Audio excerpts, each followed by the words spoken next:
Hello, everyone. I'm Tim Basinger, Senior TV Reporter at TheWrap. We are so happy to have you here for our 2021 award screening of Clarice, featuring the woman in front of and behind the camera. Now, first, we're going to be showing you the trailer, and then we'll go right into our conversation with our panelists. To our audience, please participate in the live chat of the stream, share your thoughts about the show, and let us know where everyone is tuning in from. Now, before we introduce our amazing panelists, here's a trailer for Clarice.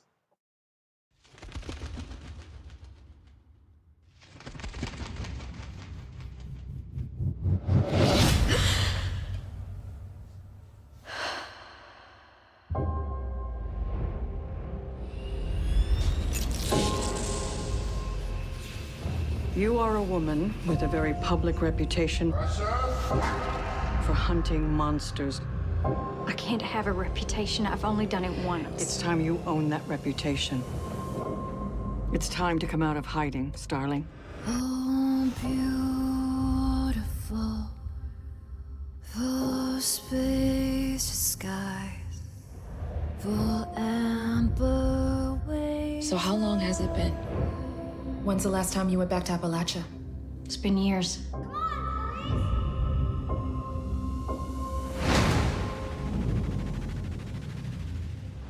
A lot of old ghosts. This isn't Buffalo territory anymore, Starling. We do evidence. Not it's a full moon and I've got a feeling. So you keep quiet until I tell you. And then you will say what I tell you. This is deep and dark, Clarice. This is getting worse. It always gets worse. I know you have your own demons to carry, but you're the only one who can help. Whose stories are worth telling? Who's it worth hearing? Never let anyone decide that for you. That was a lie. I'll never be safe. Neither will you.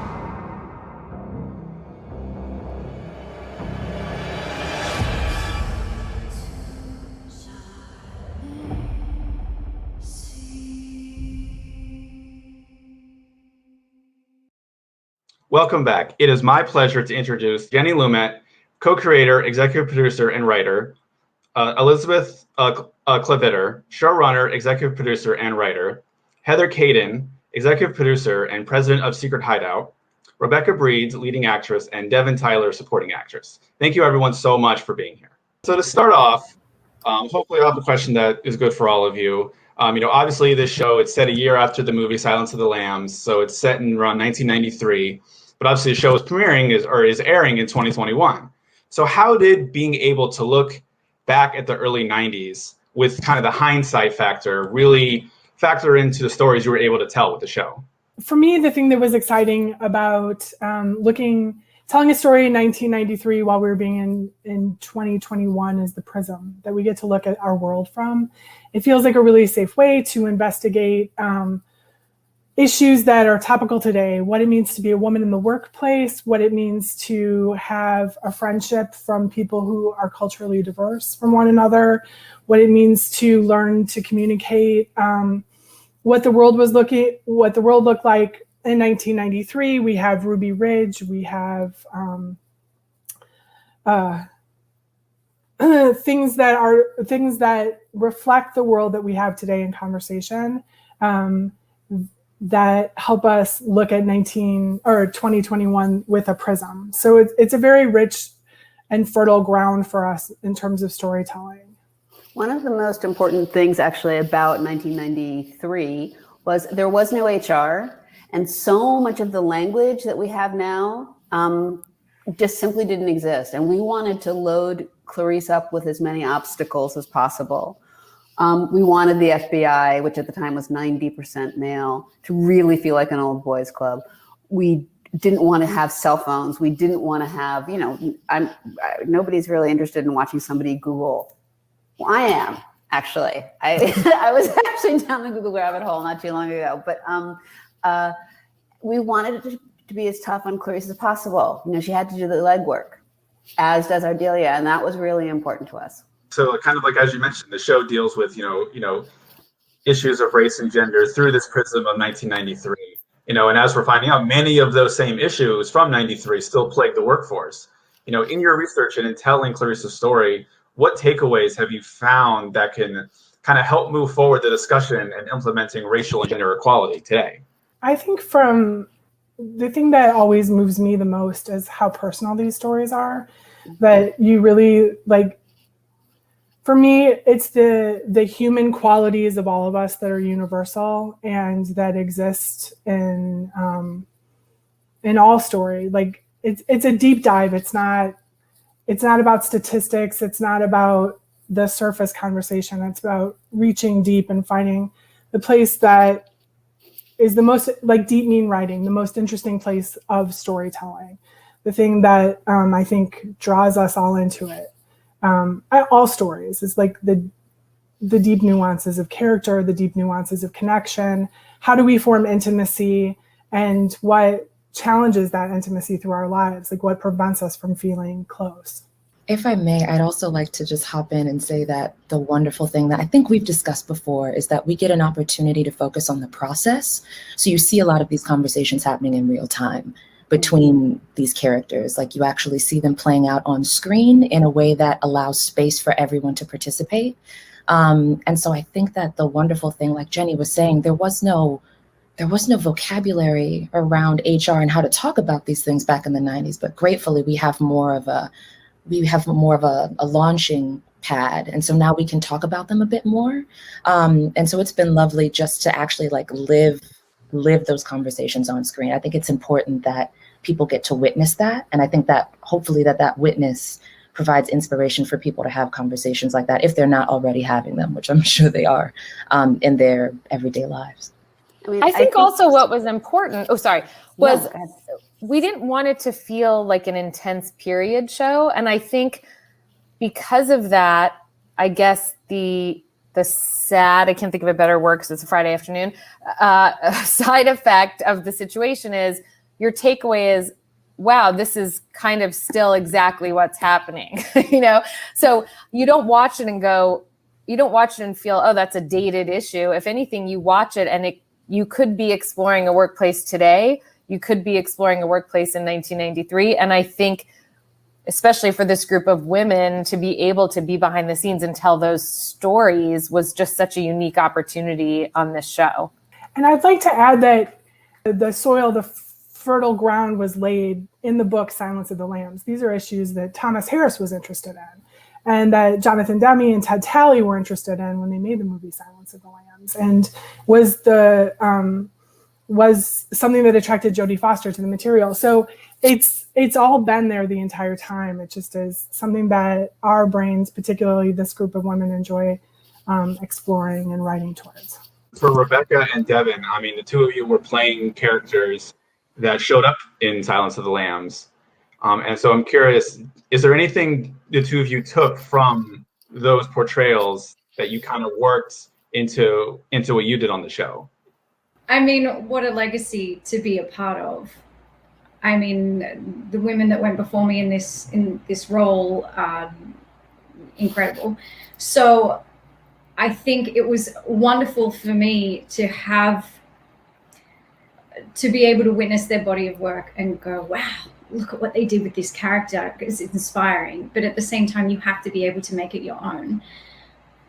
But there were some bits of scaffolding that I could take. One, especially being where Jodie pitched the accent. With any accents, there's a spectrum of where you can fall on them. I did a lot of research on the Appalachian accent, and where she pitched it, I thought was really important to honor that. And, our world might look a little different. I'm obviously not Jodie Foster, but you'll hear it. You'll hear it, and you will get that sensation of when you watch the film. So I think that was a lovely way to pay homage to the film and to Jodie's performance. I think something that we've done that was actually kind of off screen and more on the page that Devyn and I have got to do, and obviously with the help of the writers, is just reclaim that sense of humor that I think especially Ardelia and Clarice share. That's one of my favorite things. These women are faced with horrific things in their day jobs, horrific things. But not only that, they have to take on the burden of racism and sexism in the workplace. plus all their trauma from their lives, and within the safety of their friendship, one of the ways they can deal with that is that they can joke.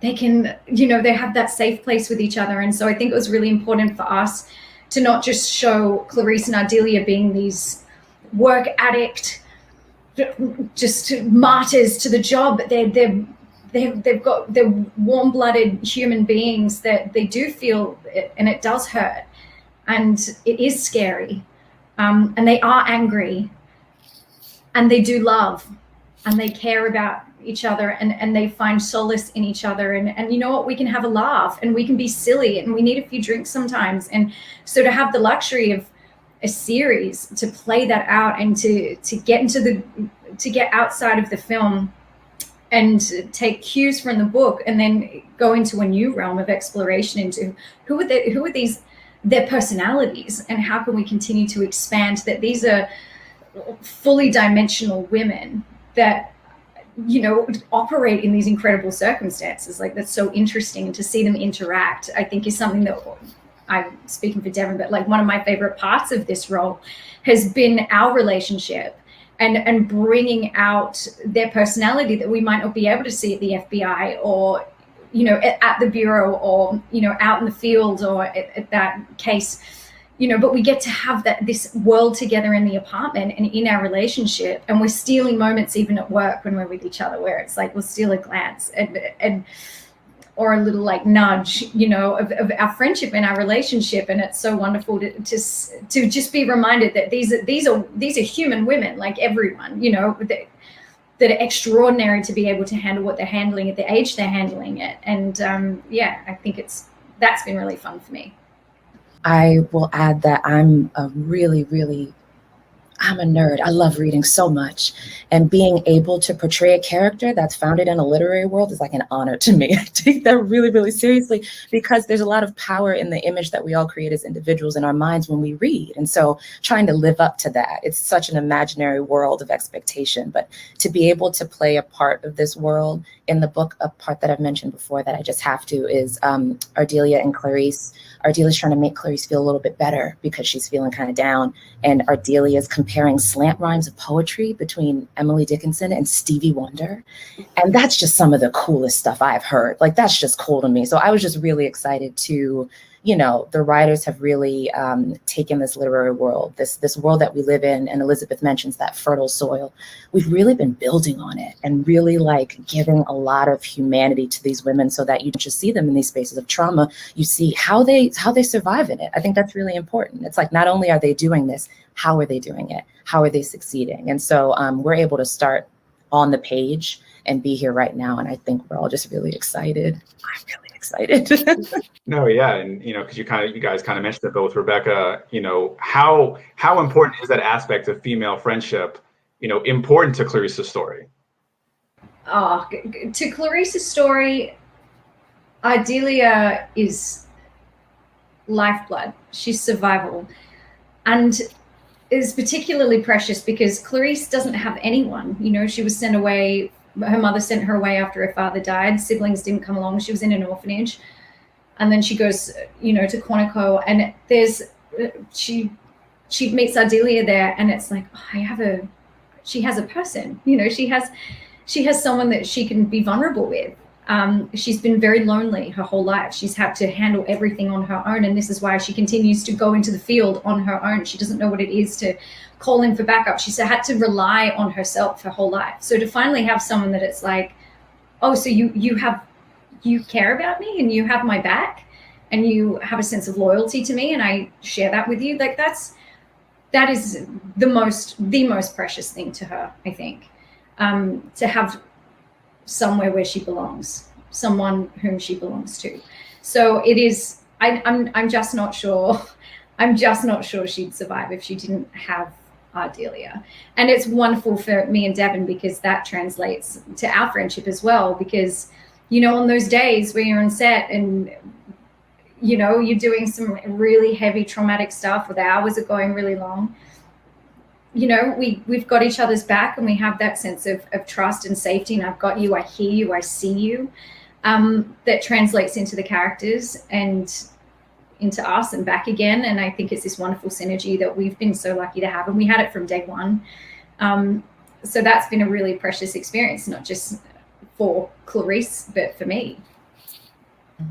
Also, I'll also add that level of camaraderie and that lovely synergy is also present with the women on this project there's a level of honesty and accountability and acceptance, and it's a very positive work environment as well. It's very, it's lovely to work with so many women. And so we see that what Rebecca's describing, I've seen it in the production office. It happens everywhere. There's just a level of respect and solidarity amongst women that I think is just the future. Honestly, I'm just listening to you guys, and I'm thinking this whole show should really just be the love story of Clarice and Ardelia.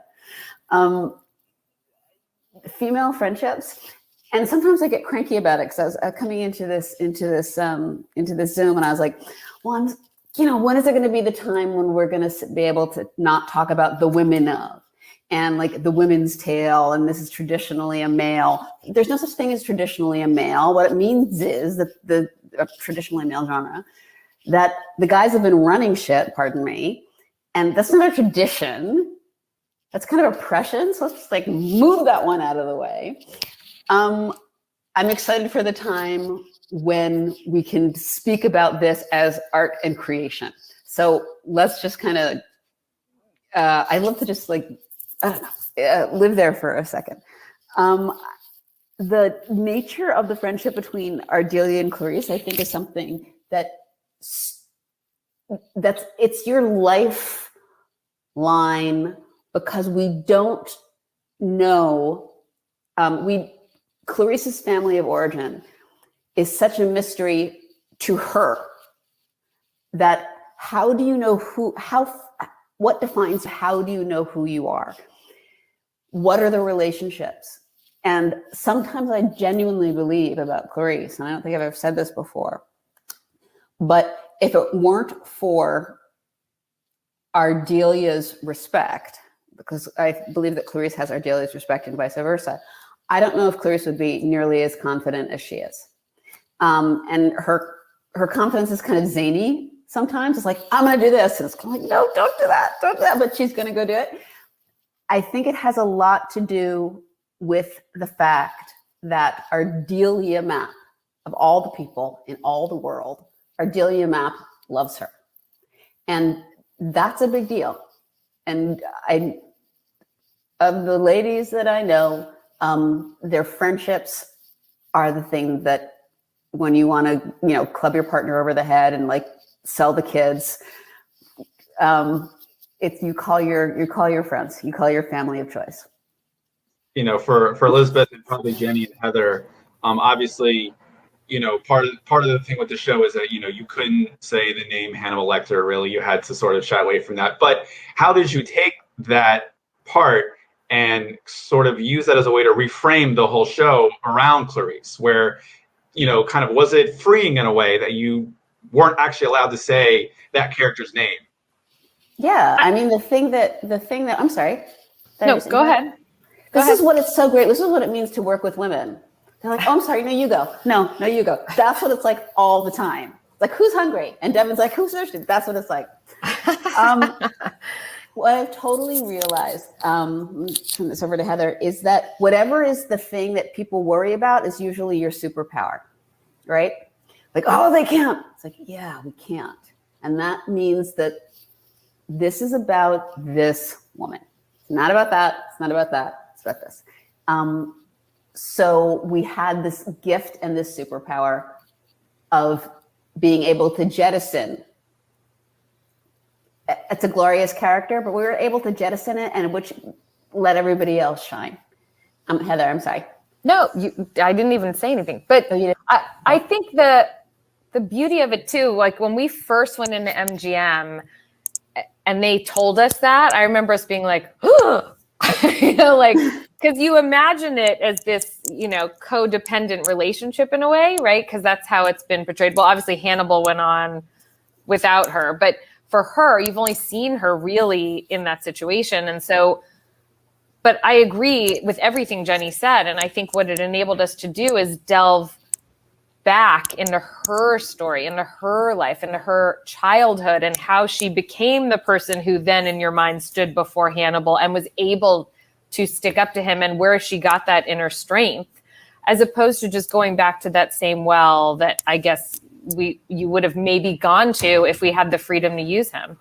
I also think in terms of 2021, what a gift, right? Like, here is Clarice, who has this beautiful light and is moving through the world in pursuit of justice and good. And how glorious is it that we get to spend time in the story in a pursuit of light? That is not who Hannibal is. Like, light is definitely, like, he might be occasionally pursuing whimsy, and he's definitely trying to entertain himself at the expense of others.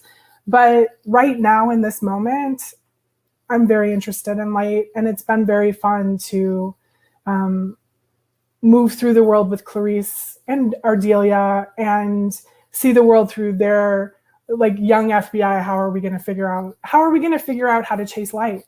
Because they're young FBI agents and uniquely committed to that in our world. And kind of as a follow-up, sort of to that, the show, it obviously, it leans into far more focusing on the victims rather than the victimizers. How did you kind of go about as exploring that as sort of a recurring theme throughout the show? I think that if there's been in the past couple of years an enormous amount of, and this is not to disrespect anything that came before 2017, 2016, but a lot of people found their voice. Me Too movement and Black Lives Matter, and I was having a conversation about the word woke the other day and how it's sort of been co-opted to mean something bad when it actually means something really, really good. It's really good. I don't know if the folk that victimize deserve a lot of my brain. I don't think that they deserve the hearts, minds, souls, and talents of these extraordinary women on this Zoom. Because fuck them. Because they've had the space and we've had enough. Any kind of worship of about how craven human beings can be. Pretty craven. Next, I'm much more interested in resourcefulness, heroism, doing whatever by the seat of your pants, like barely skating through, and being a hero. Be heroic. Yeah, that's a really bad guy over there. Okay. All right. And it's not enough just to be evil. And it takes a lot more effort to claim your own story and to be the hero of it. And I'm just much more interested in that. And I think that we can all, like, on a fundamental human level, relate to it. The overcoming, the surviving, the what's next. Like, I just am thinking right now in this moment about the baby and the pilot, right? Like, even Mr. Bird, who has just lost his wife and is in the middle of grief, there's a future is dropped into the middle of those scenes, and Clarice is holding it. Like, there's an eye toward, I have to survive, I have to move towards what's next. And I think that is a theme that is unique, maybe not unique, but is particularly important to women, because we have many thousands of years of having to move on to the next thing because we had things to do. We can't stop too long for grief or trauma. No, yeah, and you mentioned trauma. Obviously, that is another huge theme, of this show, especially with Clarice and dealing with the trauma of her past. Kind of how did you approach telling that story and portraying each character kind of with their own personal traumas in mind? In terms of the writing, and then I'd be very much interested to hear from the actors, but in terms of the writing, Elizabeth is quite an extraordinary person, and we all built, but Elizabeth built the room with intention. It's an extremely diverse room, and everybody, everybody I think felt quite free and quite open. We wanted to get rid of the notion of that there's any shame or stigma attached to having gone through something and survived. I think, and Elizabeth, I'm going to, so to speak, for you and kind of like an asshole, but I like when you can see the broken places in people. And what's that wonderful quote? I wish I wrote it. I didn't write it, but the cracks is where the light shines through. For Clarice, that's certainly, Clarice, the character, that's certainly the case. Now I'll shush. I've been freaking out at everything that has been said because it's all fantastic. And I just wanted to add in the fact that early on, Jenny and Alex, they talk about human stories and we always talk about like fullness and things. And I think it's really, really lovely and important to acknowledge that life happens anyway. It feels like the pandemic taught me that, you know, out of nowhere, life can just really happen. And so it's not really about that stuff. It's really about how you get through that. It's really about what we do in spite of that, and that resilience and that courage. And it's nice to be able to acknowledge that there is a level of trauma that, you know, that everyone may have, and that's okay. And what do we do about that? How do we talk to each other? You know, like when after Ardelia and Clarice come home from work and they see those things, what do they talk about? Because they have to, it has to be on their minds. It's on all of our minds. And so it's nice to acknowledge the elephant in the room instead of just, you know, pretending like it's not there, because that doesn't seem to work very well. So Devyn, actually wanted to follow up on that because you mentioned, you know, about the trauma and obviously the world that this show took place in, you know, the real world that this took place in, you know, just, you know, from you personally playing the character or even from someone as a viewer of the show, you know, how did, or in your opinion, do you think that the sort of parallels of people in the real world dealing with so much trauma for the past, you know, year kind of parallel with, you know, dealing with trauma on the show?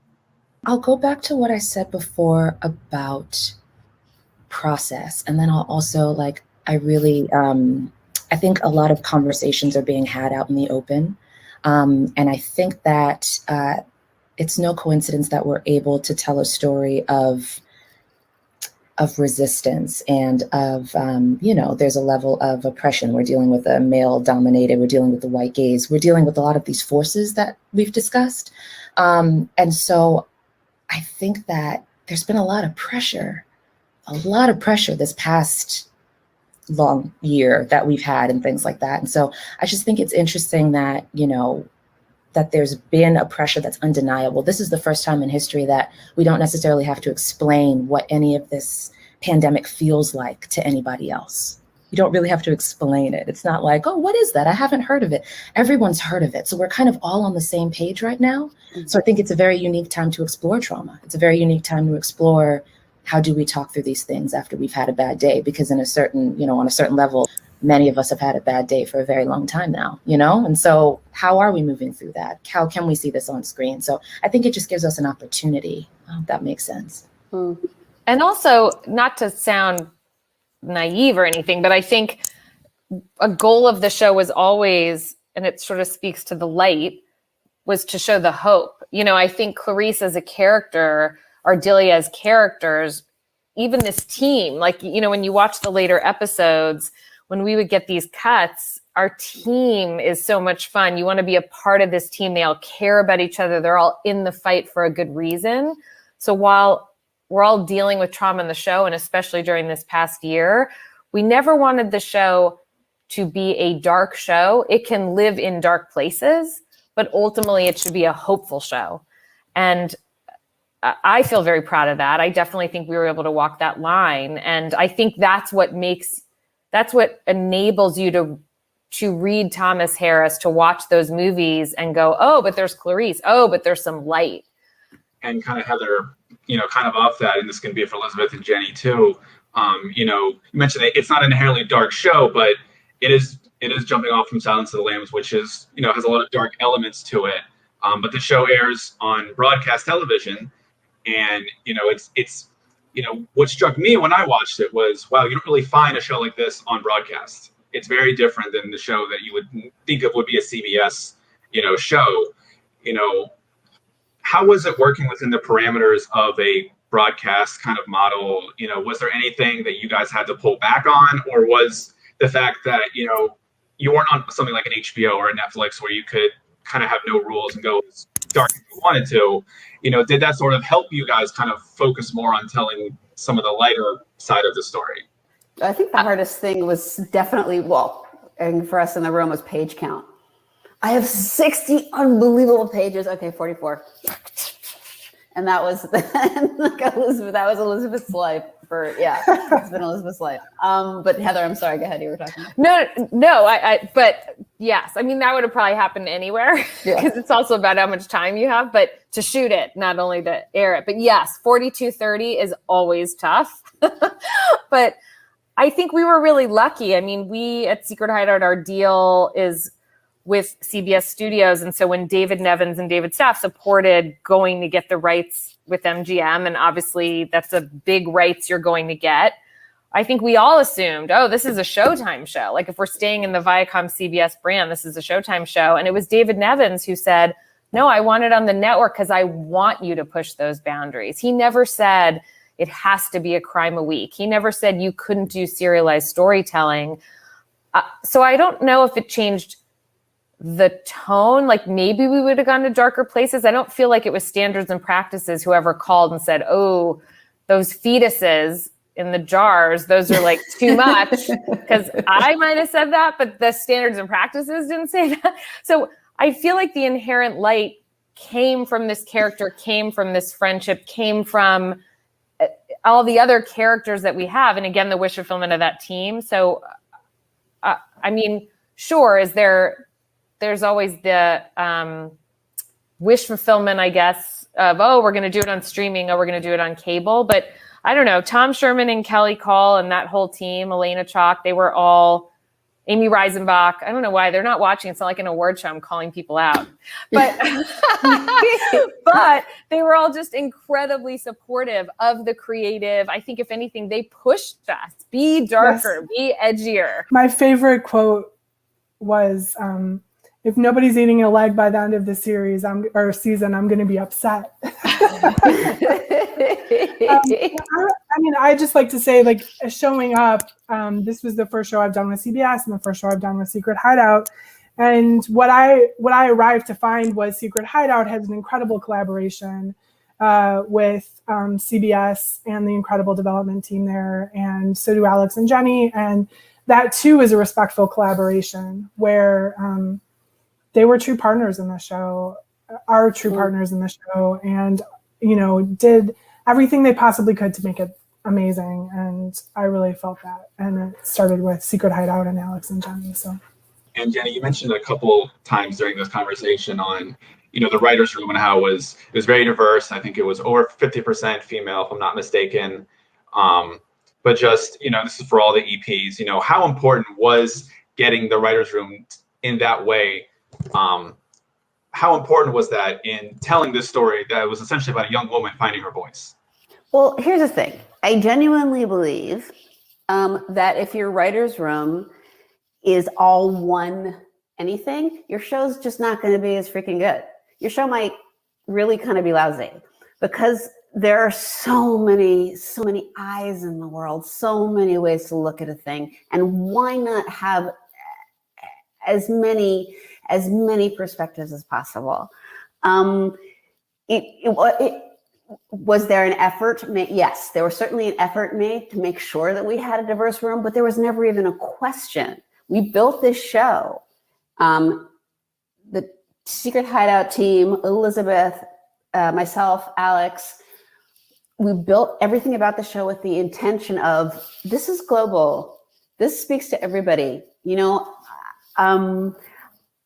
I don't think that anybody anymore, I'm hoping now in 2021 that an all one thing writer's room, I think that would be the thing that people would look at askance and strangely, as opposed to having a writer's room that looks like the world.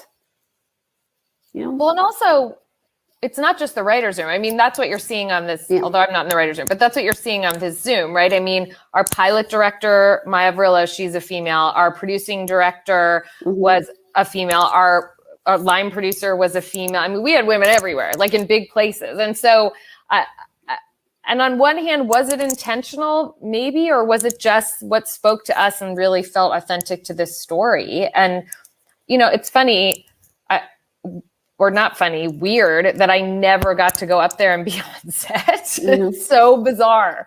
Like, I actually was on a set today because we're shooting something in LA, and I was like, wow, to just be able to, like, I mean, I had to get tested, don't worry, I had to wear a shield, all that stuff.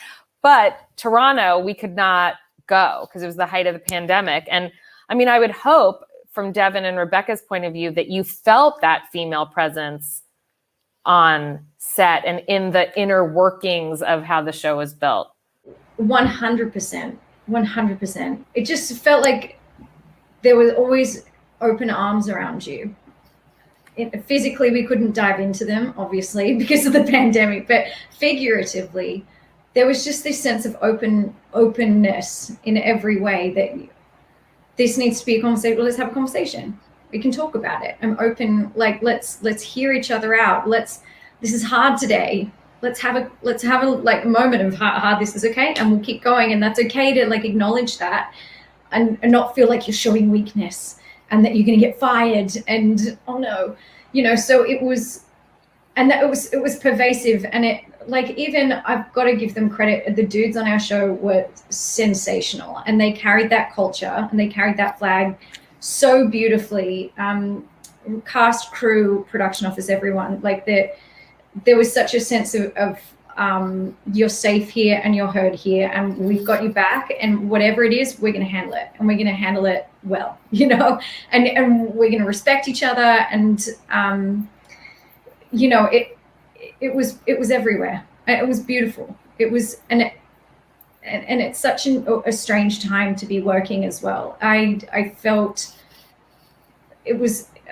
very lucky to be a part of the team that we had on the ground, but also on the phone, because I know you guys couldn't come to Toronto, but it didn't matter. You felt like you could feel that you were there, and like, boom, you're on the phone. We can chat. You're always available. You know, it was just an open door kind of feeling. And it was, it really helped get us through what was some very difficult months in the middle of the pandemic, and helped us all feel safe to continue to be vulnerable, to continue to tell these kind of stories laced with a lot of trauma, like we're saying. That's not an easy, you're already triggered because you're living in a kind of a traumatic part of history, but then you're kind of conjuring up and then it being the conduit for some very real trauma that this character's gone through. So you're kind of, your environment, your physical, real world Rebecca environment is already kind of a vacuum pressure environment that you're in. But then you've got it with Clarice as well. And so to have such a supportive environment, such a nurturing environment was absolutely critical to us being able to tell this story with strength and authenticity and carry it through to the end, and not, you know, just collapse halfway through and be like, this is too much, you know. So it was integral. It was integral, and I'm very grateful. Everything she said. Well, yeah, you know, kind of going off that, you know, this is for both Rebecca and Devyn, you know, as Jenny has pointed out correctly, that, you know, 100%, it'll be great when we get to the point where a writer's room like this, a behind the scenes crew like this, you know, isn't a novelty. It isn't like, oh, wow, look how great this is. It's just kind of the accepted standard. But we know, unfortunately, until recently, that just hasn't been the case. But I'm curious from the actor's standpoint, you know, how does having an environment like this help your performance on set? My goodness. I always find that being an artist is a risk because there's a level of vulnerability that has to happen. And environments aren't necessarily, they don't necessarily allow that. Being able to have this type of environment during this point in time, to be able to get through a wonderful season and to still have as much of me left is a privilege and a blessing. And I'm just going to say that openly because, you know, in a lot of these situations, there's a lot that goes into all of this. And there was so much extra thought that came on top of it, dealing with the pandemic and protocols and keeping everybody safe. And I think that it's really important that, you know, we always acknowledge the fact that we were going through a lot in life. And so we also had to come together and do this show. And so we just had a lot of grace for each other. And I think that that's really, it's how it should be, you know, that level of grace and kindness is how it should be. It stands out because I don't think that's how it is all the time. And that's okay. But in this situation, the respect, the camaraderie, the openness, and also the honesty, oh my goodness, those are all of our life preservers. And we've just been, you know, floating and happy ever since, honestly. It's an honor. It's a real honor. And I don't take it for granted, I guess is what I'm trying to say. I think you touching on gratitude. I think there was a lot of gratitude for us, just first and foremost to be there, because we were 2 days out from shooting the pilot, and you know, Steve Stark and, you know, the MGM boys and everyone was rocking up ready for this amazing table read. They flew all the way out to Toronto and got delivered to our production office to be turned around and sent straight back to the airport. And it's like, everyone get on a plane and get home. You know, this is a no bueno anymore. This is not happening. Pandemic. So I think to then be picked up to series and get to shoot 13 episodes when we hadn't even shot the pilot yet was such an honor. And to be able to do what we love and go to work and kind of be at the forefront of people trying to figure out how to do that, to tell this story that we were all so excited about and so passionate about and so ready for, to actually get to do it, given the circumstances. We were all just like, we're here. This is phenomenal. Like, we're actually doing this, and incredible people have gone to insane lengths to make sure we feel safe, physically, the testing, the PPE, the protocols, everything. But then to have the cultural environment that we had, in that we felt safe emotionally to be vulnerable, that's major. Like, especially with all the, you know, the therapy and the trauma and stuff, and the false memories and things that Clarice has had to go through. I had to feel so safe on set to let all my walls down, to be able to let things come through you that had been suppressed, like emotional things to come out that, you know, that's, I had to feel safe to do that. And I really, really did. And yeah, I think that just that sense of gratitude for people to create that environment on top of just being there at all, just, I think, was such a wonderful experience and really bonding as well. I think all the cast and even the crew were just like, we are so blessed we're even getting to work right now, and that we're getting to do this thing. And okay, we can't do that bus scene. Okay, in the original script, there's like 50 people on a bus, right? Can't do that anymore. So what are we going to do? Okay, well, we'll do it outside and we'll do this. Great. Well, we still got to do it. Like, that's amazing, you know, because we knew what it was to have it just kind of go away. So to be able to have it at all, I think, was just such a blessing. And we looked at everything with like, okay, well, this can't happen, but what can we do? And how can we make it great? And let's elevate that. And that actually, it might not have even been as good if we did that, because we found this here. And so we were always in gratitude. And because we're always in gratitude, we're in exploration rather than thinking about what we couldn't have or what we missed out on. We're like, well, but we get to be here. So what can we do? And how can we inject all the life and light into this and darkness and revel in it and play, because we get to play. So, and we're really lucky to get to do that. So yeah, I think that was a really strong sense amongst all of us as well on set. And it's contagious, right? Like, you have all of the actors bonding together and supporting one another through this adversity and showing up and finding, you know, the love for the work and the gratitude and enjoying their sandbox.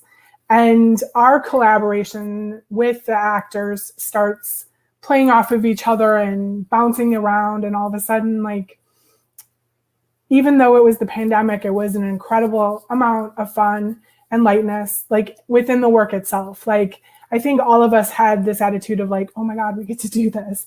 And everyone who's doing it is so extraordinary, like, from the conversations, from the table reads, from you know, spending hours and hours and hours with you guys in post, and, you know, all of their performance for every take was that vulnerability, that emotion. It wasn't like we were cherry picking. It was just take after take of extraordinary giving of their true talent and their depth of their emotion in the middle of all of this. Gosh, it's been season 1 has been so special. You guys are amazing. We really like each other. Can you tell? Well, I can't think of any other sentiment to end this amazing discussion on than this nice little love fest at the very end. So thank you for joining us today. It was great to have everyone. Be sure to take advantage of our free trial to Wrap Pro and be the first to know about upcoming Wrap screenings and events. You can also register for upcoming screenings, catch up on any past screenings you may have missed, and more by visiting TheWrap.com and looking under the screenings tab in the main navigation bar. Again, thanks everyone so much for being here. I had a great time. Hope you did too.